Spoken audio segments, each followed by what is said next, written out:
In this orthokeratology case, a patient with a pretty spherical refraction and spherical cornea has developed with the role of astigmatism over the past few years wearing ortho-K lenses.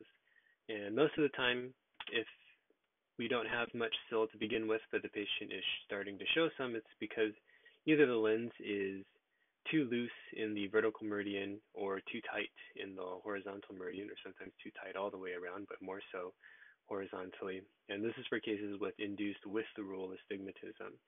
So looking at this post-work topography, we're getting pretty good centration. The periphery out here is in the low 30s, and so that's pretty flat. We can see that we're in the mid 30s superiorly and inferiorly, and so I would probably loosen the horizontal a little bit. In the other eye, I would do the same thing. We're in the low 30s, and then a little bit steeper vertically. So around 35 out here, or even 33, 34 is I think okay.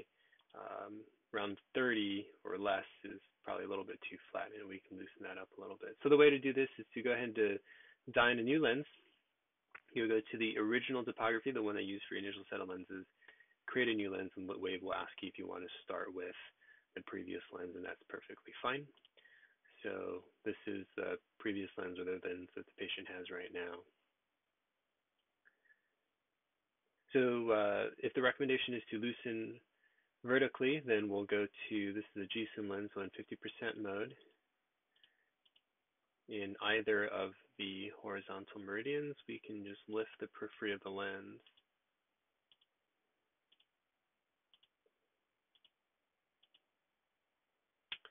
And I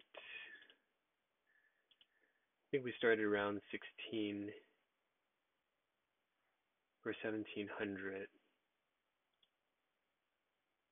I can pull up another one. So 1701.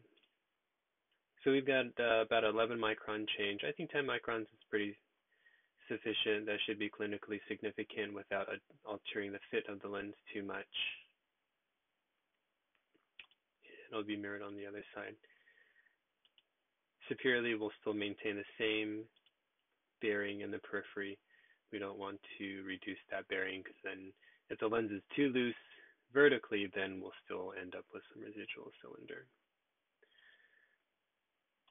Since everything else looks pretty good, I would do the same with the lens for the left eye. Just loosen the horizontal, give yourself about a 10 micron change, and hopefully that'll take care of the patient's refraction. The tear film looks a little bit unstable, kind of uneven there. So if there are any dry issues, I would definitely treat that as well.